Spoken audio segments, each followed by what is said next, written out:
ഹരേ കൃഷ്ണ. ഓം ശ്രീ മഹാദേവ്യേ നമഃ. ശ്രീ ലളിത സഹസ്രനാമ സ്തോത്രത്തിലെ തേജോവതി ത്രിനയന ലോലാക്ഷി കാമരൂപിണി മാലിനി ഹംസിനി മാതാ മലയാചലവാസിനി എന്ന 95 ശ്ലോകം വരെയുള്ള അർത്ഥമാണ് നമ്മൾ പറഞ്ഞത്. ഇനി 96 ശ്ലോകമായ സുമുഖി നളിനി സുഭ്രു ശോഭന സുരനായിക കാലകണ്ഠി കാന്തിമതി ക്ഷോഭിണി സൂക്ഷ്മരൂപിണി എന്ന ശ്ലോകത്തിലെ ആദ്യത്തെ നാമമായ സുമുഖി, അതായത് ദേവിയുടെ 459 നാമമായ സുമുഖി. സു എന്നാൽ നല്ലത്, മുഖി എന്നാൽ മുഖമുള്ളവർ. ഭക്തരെ കാണുമ്പോൾ എപ്പോഴും പുഞ്ചിരിക്കുന്ന, കരുണ തുളുമ്പുന്ന പ്രസന്നമായ മുഖമുള്ളവളാണ് ലളിതാംബിക. ഭക്തന്റെ സങ്കടങ്ങൾ കണ്ടാൽ ഉടനെ തന്നെ അലിയുന്ന മാതൃസഹജമായ വാത്സല്യം ആ മുഖത്ത് എപ്പോഴും ദർശിക്കാൻ കഴിയുന്നു.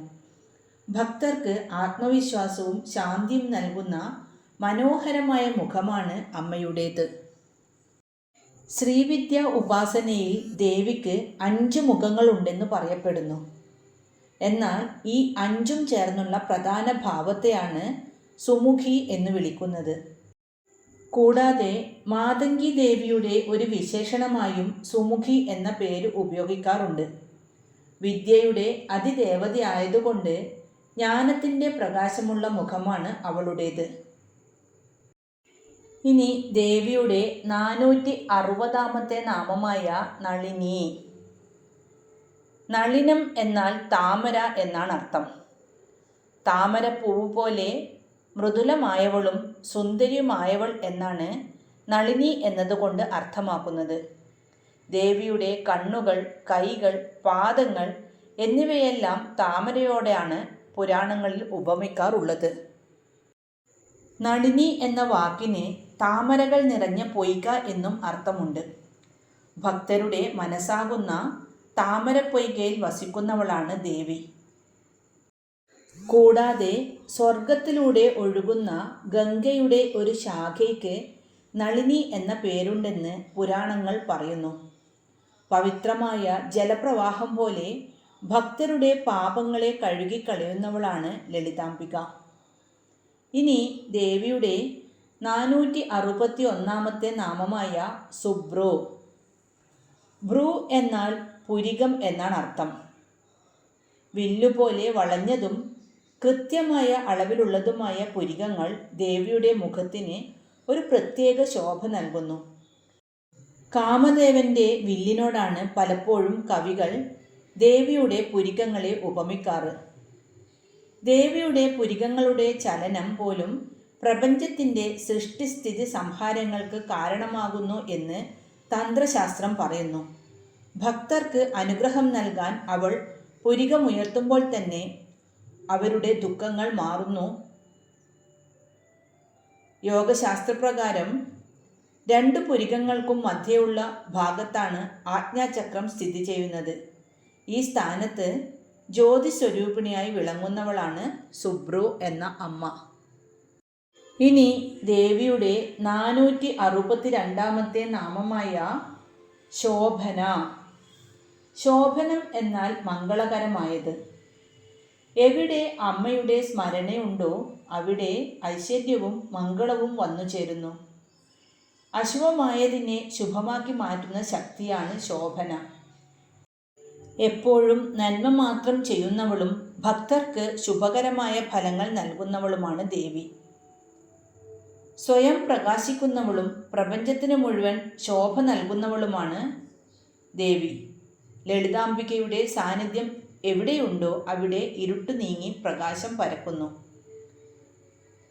സകല സൗന്ദര്യത്തിൻ്റെയും ഉറവിടമായതുകൊണ്ട് അവൾ അതീവ ശോഭയുള്ളവളാണ്. ഇനി ദേവിയുടെ 463 നാമമായ സുരനായിക. സുരനായിക എന്നാൽ ദേവന്മാരുടെ നായിക. ദേവന്മാരുടെ രാജാവായ ഇന്ദ്രനെ പോലും നയിക്കുന്ന പരമാധികാരിയാണ് അമ്മ. ദേവാസുര യുദ്ധത്തിൽ ദേവന്മാർക്ക് എപ്പോഴും വിജയം നൽകുന്നത് അമ്മയുടെ ശക്തിയാണ്.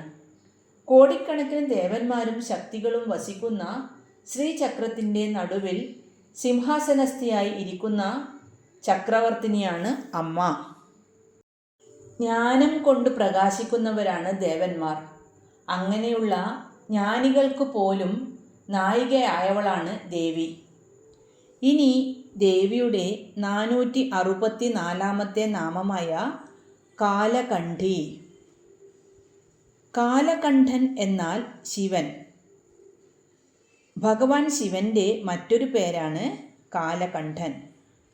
സമുദ്രമഥന വേളയിൽ ലോകത്തെ രക്ഷിക്കാൻ കാളകൂട വിഷം പാനം ചെയ്തപ്പോൾ അത് തൊണ്ടയിൽ തങ്ങി നിന്ന് നീലനിറമായതിനാലാണ് ശിവനെ നീലകണ്ഠൻ അല്ലെങ്കിൽ കാലകണ്ഠൻ എന്ന് വിളിക്കുന്നത്. അങ്ങനെയുള്ള ശിവൻ്റെ ശക്തിയായവൾ, അതാണ് ദേവി കാലകണ്ഠി എന്നറിയപ്പെടുന്നത്. പുരാണപ്രകാരം ശിവൻ വിഷം കുടിച്ചപ്പോൾ അത് വയറ്റിലേക്ക് ഇറങ്ങാതെ കണ്ഠത്തിൽ തന്നെ തടഞ്ഞു നിർത്തിയത് പാർവതി ദേവിയാണ്. ലോകരക്ഷയ്ക്കായി വിഷത്തെ അമൃതാക്കി മാറ്റിയ ആ ചൈതന്യമാണ് കാലകണ്ഠി. കാലം എന്നാൽ മരണം എന്നും അർത്ഥമുണ്ട്. കാലകണ്ഠി എന്നാൽ മൃത്യുവിനെ പോലും ഭയപ്പെടുത്തുന്നവൾ അല്ലെങ്കിൽ നിയന്ത്രിക്കുന്നവൾ എന്നർത്ഥം. ഭക്തർക്ക് അകാല മൃത്യുവിൽ നിന്ന് സംരക്ഷണം നൽകുന്ന ഭാവമാണ് കാലകണ്ഠി ഭാവം. ഇനി ദേവിയുടെ 465 നാമമായ കാന്തിമതി. കാന്തിമതി എന്നാൽ അതീവ ശോഭയുള്ളവൾ. കാന്തി എന്നാൽ പ്രകാശം, തിളക്കം അല്ലെങ്കിൽ സൗന്ദര്യം എന്നൊക്കെയാണ് അർത്ഥം. സൂര്യകോടി സമപ്രഭയായ ദേവി എപ്പോഴും പ്രകാശിച്ചു കൊണ്ടിരിക്കുന്നവളാണ്.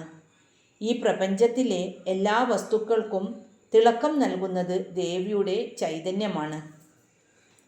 സകല സൗന്ദര്യത്തിൻ്റെയും ഇരിപ്പിടമായതുകൊണ്ട് അവളേക്കാൾ സുന്ദരിയായി മറ്റാരുമില്ല.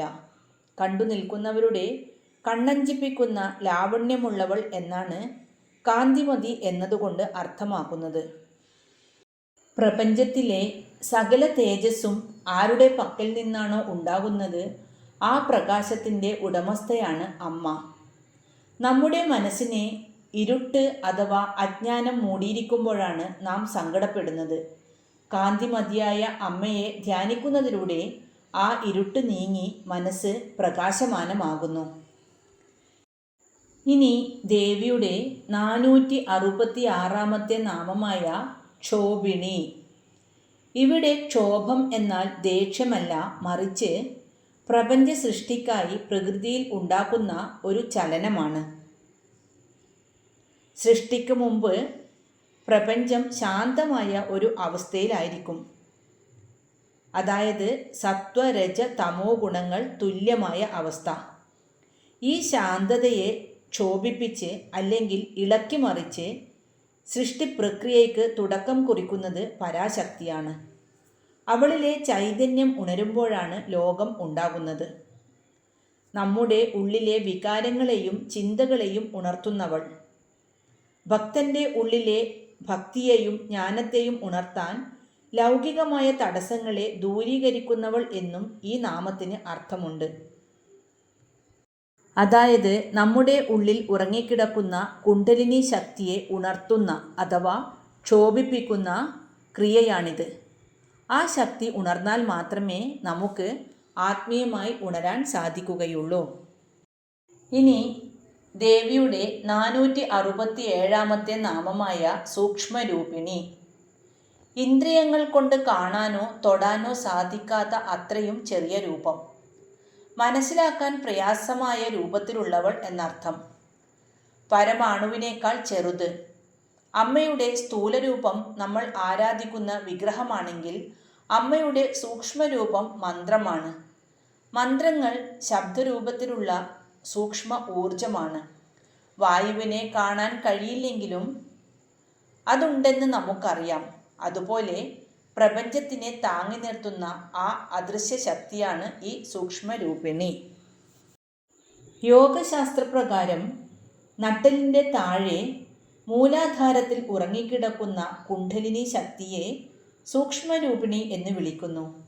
അത് ഒരു നൂലിൻ്റെ അത്ര പോലും വണ്ണമില്ലാത്ത മിന്നൽ പിണർ പോലെ സൂക്ഷ്മമായ ഊർജമാണ്. ദേവി കേവലം ഒരു രൂപമല്ല, മറിച്ച് മന്ത്രങ്ങളുടെ അക്ഷരശക്തിയാണ്. വൈഖരി, മധ്യമ, പശ്യന്തി എന്നീ വാക്കിൻ്റെ തലങ്ങൾ കടന്ന് പര എന്ന അതീവ സൂക്ഷ്മമായ അവസ്ഥയിൽ ഇരിക്കുന്നവളാണ് ദേവി. ഇനി 97-ാമത്തെ ശ്ലോകം.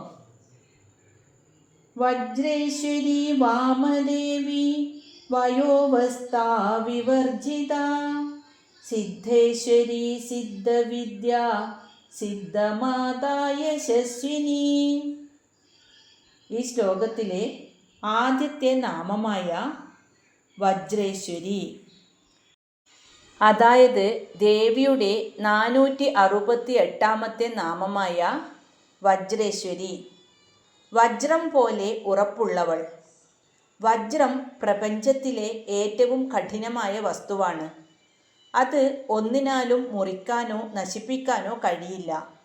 അതുപോലെ കാലത്തിനോ പ്രളയത്തിനോ നശിപ്പിക്കാൻ കഴിയാത്ത ശാശ്വതമായ ചൈതന്യമാണ് ദേവി. ശ്രീവിദ്യാ ഉപാസനയിൽ ശ്രീചക്രത്തിലെ ഒരു പ്രധാന നിത്യാദേവതയാണ് വജ്രേശ്വരി. കാമേശ്വരി, വജ്രേശ്വരി, ഭഗമാലിനി എന്നീ 3 ദേവതമാർ ശ്രീചക്രത്തിൻ്റെ കേന്ദ്രബിന്ദുവിനെ ചുറ്റിയുള്ള ത്രികോണത്തിൽ വസിക്കുന്നവരാണ്. ഇന്ദ്രൻ്റെ ആയുധമായ വജ്രത്തിന് ആ പേര് ലഭിച്ചത് അതിൻ്റെ അജയ്യമായ ശക്തി കൊണ്ടാണ്. ഇന്ദ്രാദി ദേവന്മാർക്ക് അവരുടെ ആയുധങ്ങളിൽ ശക്തി പകരുന്നത് ഈ പരാശക്തിയാണ്. ഇനി ദേവിയുടെ 469-ാമത്തെ നാമമായ വാമദേവി. വാമദേവൻ ശിവൻ, ശിവൻ്റെ പത്നി. ശിവൻ്റെ വാമഭാഗം, അതായത് ഇടതുഭാഗത്ത് ശിവനോട് ചേർന്ന് അർദ്ധനാരീശ്വര രൂപത്തിലിരിക്കുന്ന ദേവി എന്നും അർത്ഥം. കൂടാതെ ഭഗവാൻ ശിവന് 5 മുഖങ്ങളുണ്ടെന്നാണ് സങ്കല്പം. സദ്യോജാതം, വാമദേവം, അഘോരം, തത്പുരുഷം, ഈശാനം. ഇതിൽ വടക്കോട്ട് ദർശനമായുള്ളതും ശാന്തവും സുന്ദരവുമായ മുഖമാണ് വാമദേവൻ. ഈ ഭാവത്തിൻ്റെ ശക്തിയായതുകൊണ്ട് ദേവി വാമദേവി എന്ന് വിളിക്കപ്പെടുന്നു. ഇനി ദേവിയുടെ 470-ാമത്തെ നാമമായ വയോവസ്ഥാ വിവർജിത, വാർദ്ധക്യം ബാധിക്കാത്തവൾ. വയസ്സ് അഥവാ പ്രായം കൊണ്ട് ശരീരത്തിനുണ്ടാകുന്ന മാറ്റങ്ങളെയാണ് അവസ്ഥകൾ എന്ന് പറയുന്നത്. ബാല്യം, കൗമാരം, യൗവനം, വാർദ്ധക്യം എന്നിവ. ഇതിൽ വാർദ്ധക്യം എന്ന അവസ്ഥ ഇല്ലാത്തവൾ എന്നാണ് വിവർജിത എന്നതുകൊണ്ട് അർത്ഥമാക്കുന്നത്. ദേവി എപ്പോഴും 16 വയസ്സുള്ള സുന്ദരിയായി, അതായത് നിത്യഷോഡശിക ആയി ശോഭിക്കുന്നു. സാധാരണ മനുഷ്യർക്കും ജീവജാലങ്ങൾക്കും കാലം മാറുന്നതിനനുസരിച്ച് മാറ്റങ്ങൾ സംഭവിക്കും. എന്നാൽ കാലത്തെ സൃഷ്ടിച്ചവളായ പരാശക്തിക്ക് കാലം ഏൽപ്പിക്കുന്ന മാറ്റങ്ങളില്ല. അവൾ എന്നും ഒരുപോലെ ഇരിക്കുന്നു. ജനനവും മരണവും വാർദ്ധക്യവും ശരീരത്തിനാണ്, ആത്മാവിനല്ല. ആത്മസ്വരൂപിണിയായ ദേവിക്ക് ഇത്തരം അവസ്ഥകളില്ല എന്ന ജ്ഞാനമാണ് ഈ നാമം നൽകുന്നത്. ഇനി ദേവിയുടെ 471-ാമത്തെ നാമമായ സിദ്ധേശ്വരി, സിദ്ധന്മാർക്ക് ഈശ്വരി ആയിട്ടുള്ളവൾ. അസാധാരണമായ ആത്മീയ ശക്തികളും അമാനുഷിക കഴിവുകളും, അതായത് സിദ്ധികളും നേടിയ യോഗികളെയാണ് സിദ്ധന്മാർ എന്ന് വിളിക്കുന്നത്. അണിമ, മഹിമ തുടങ്ങിയ അഷ്ടസിദ്ധികൾ കൈവരിച്ച ഇത്തരം മഹായോഗികൾ പോലും ആരാധിക്കുന്ന അവരുടെ പരമാധികാരിയാണ് ലളിതാംബിക. സാധകർക്ക് അവർ ആഗ്രഹിക്കുന്ന ആത്മീയമോ ലൗകികമോ ആയ വിജയങ്ങൾ അഥവാ സിദ്ധികൾ പ്രസാദിക്കുന്നവളാണ് ദേവി. അവളിൽ നിന്നാണ് സകല വിദ്യകളും പൂർണ്ണതയിലെത്തുന്നത്. മറ്റൊരാളുടെ സഹായമില്ലാതെ തന്നെ എല്ലാ കാലത്തും പൂർണ്ണതയോടെ നിലകൊള്ളുന്നവൾ എന്നും അർത്ഥം. അവൾക്ക് ഒന്നും പുതുതായി നേടിയെടുക്കാനില്ല. കാരണം അവൾ തന്നെ എല്ലാറ്റിൻ്റെയും ആധാരമാണ്. ഇനി ദേവിയുടെ 472 നാമമായ സിദ്ധവിദ്യ. സിദ്ധ എന്നാൽ സിദ്ധിച്ച അല്ലെങ്കിൽ പൂർണ്ണതയിലെത്തിയ എന്നാണ് അർത്ഥം. കാലതാമസമില്ലാതെ ഫലം തരുന്ന അതീവ ശക്തിയുള്ള വിദ്യയാണ് സിദ്ധവിദ്യ. ശ്രീവിദ്യ ഉപാസനയെയാണ്, അതായത് പഞ്ചദശി മന്ത്രം, പ്രധാനമായും സിദ്ധവിദ്യ എന്ന് വിശേഷിപ്പിക്കുന്നത്. ആത്മീയ ഉന്നതിയിലെത്തിയ സിദ്ധപുരുഷന്മാരും യോഗികളും നിരന്തരം ജപിക്കുകയും ധ്യാനിക്കുകയും ചെയ്യുന്ന വിദ്യ ആയതുകൊണ്ട് ദേവി സിദ്ധവിദ്യ എന്ന് അറിയപ്പെടുന്നു. മറ്റൊന്നിനെയും ആശ്രയിക്കാതെ തന്നെ നിലനിൽക്കുന്ന പരമമായ അറിവാണ് ദേവി. ഈ അറിവ് ലഭിക്കുന്നതോടെ ഒരു സാധകന് പ്രപഞ്ചത്തിലെ എല്ലാ രഹസ്യങ്ങളും വെളിവാകുന്നു. ഇനി ദേവിയുടെ 473 നാമമായ സിദ്ധമാതാ. സിദ്ധന്മാരുടെ മാതാവ്. ആത്മീയമായ പൂർണ്ണത കൈവരിച്ച മഹായോഗികളെയാണ് സിദ്ധന്മാർ എന്ന് വിളിക്കുന്നത് എന്ന് പറഞ്ഞല്ലോ. ഒരു അമ്മ തൻ്റെ കുഞ്ഞിനെ പരിപാലിക്കുന്നത് പോലെ കഠിനമായ തപസ്സിലൂടെയും സാധനയിലൂടെയും ഉന്നതിയിലെത്തിയ ഈ സിദ്ധന്മാരെ വഴി നടത്തുകയും സംരക്ഷിക്കുകയും ചെയ്യുന്നവളാണ് ലളിതാംബിക. സിദ്ധ എന്നാൽ വിജയം അല്ലെങ്കിൽ പൂർണ്ണത എന്നും മാത എന്നാൽ നിർമ്മിക്കുന്നവൾ അല്ലെങ്കിൽ നൽകുന്നവൾ എന്നും അർത്ഥമുണ്ട്. സിദ്ധന്മാർക്ക് അവർ ആഗ്രഹിക്കുന്ന കാര്യങ്ങളിൽ വിജയം അഥവാ സിദ്ധി നൽകുന്നവളാണ് ദേവി. ഉപാസകർ മന്ത്രങ്ങൾ ജപിക്കുമ്പോൾ ആ മന്ത്രം ഫലവത്താകണമെങ്കിൽ ദേവിയുടെ അനുഗ്രഹം അനിവാര്യമാണ്. മന്ത്രങ്ങൾക്ക് ജീവൻ നൽകുന്ന അമ്മയാണ് സിദ്ധമാതാദേവി. ഇനി ദേവിയുടെ 474 നാമമായ യശസ്വിനി. അതുല്യമായ കീർത്തിയുള്ളവൾ. യശസ് എന്നാൽ കീർത്തി അല്ലെങ്കിൽ പ്രശസ്തി. ഈ പ്രപഞ്ചത്തിൽ ദേവിയോളം മഹത്വമുള്ള മറ്റാരുമില്ല. സകല ദേവീ ദേവന്മാരാലും മുനിമാരാലും സ്തുതിക്കപ്പെടുന്നവളായതുകൊണ്ട് അവൾ യശസ്വിനിയാണ്. തൻ്റെ ഭക്തർക്ക് ലോകത്തിൽ നല്ല പേരും അംഗീകാരവും ഐശ്വര്യവും പ്രസാദിക്കുന്നവളാണ് ദേവി. ധർമ്മനിഷ്ഠയോടെ ജീവിക്കുന്നവർക്ക് സമൂഹത്തിൽ ലഭിക്കുന്ന ബഹുമാനം ദേവിയുടെ അനുഗ്രഹമായി കരുതപ്പെടുന്നു. വേദങ്ങൾ പ്രകാരം യശസ് എന്നത് ബ്രഹ്മപ്രകാശത്തിൻ്റെ മറ്റൊരു പേരാണ്. ആത്മജ്ഞാനം ലഭിക്കുമ്പോൾ ഒരു സാധകൻ്റെ മുഖത്തുണ്ടാകുന്ന ആത്മീയ തേജസ്സിനെയാണ് യശസ് എന്ന് വിളിക്കുന്നത്. ആ തേജസ് സാക്ഷാൽ ഭഗവതി തന്നെയാണ്. ഇന്ന് അർത്ഥം മനസ്സിലാക്കിയ ശ്ലോകങ്ങൾ നമുക്കൊന്ന് ചൊല്ലി നോക്കാം. സുമുഖി നളിനി ശുഭ്രു ശോഭന സുരനായിക കാലകണ്ഠി കാന്തിമതി ക്ഷോഭിണി സൂക്ഷ്മരൂപിണി വജ്രേശ്വരി വാമദേവി വയോവസ്ഥാ വിവർജിത സിദ്ധേശ്വരി സിദ്ധവിദ്യ സിദ്ധമാതാ യശസ്വിനി. ഓം ശ്രീ മഹാദേവ്യൈ നമഃ. ഹരേ കൃഷ്ണ.